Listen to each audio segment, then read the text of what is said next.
So I got a Chrysler Pacifica here, and if you want to read and clear the check engine light, you're going to need an adapter to be able to do that.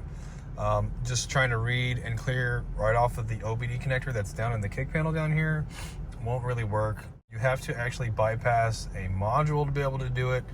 It's called the security gateway module. This is the adapter here. It's a 12+8 adapter, and it's going to allow you to do that. These are really, really cheap. You can find them on Amazon from anywhere between 10 and 20 bucks. Okay, I think this one was like a $14 one. And in the Pacifica, I'm going to show you where the module is and where to bypass it at, okay? So you're going to go right over here to the controller for the air conditioner and the shifter, and you're going to pop this piece off, okay? You're going to need a little pry tool, and you're going to need to pry it off. And it's just held in with clips. There's no screws, so you're going to go around and just pop it off. These are the clips here. And once you do that, you're going to go down in here, and the module that you need to bypass is this guy right here.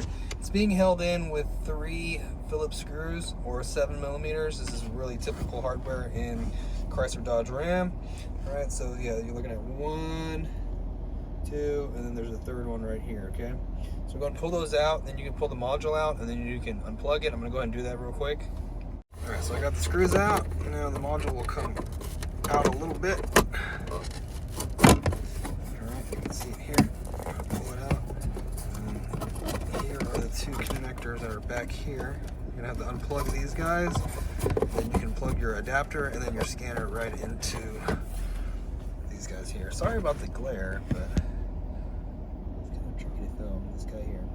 Alright, so we got it all. We got the module unplugged, and we got the connectors plugged in, adapter to my OBD scanner here. Now I'll be able to go ahead and read and clear codes now, okay?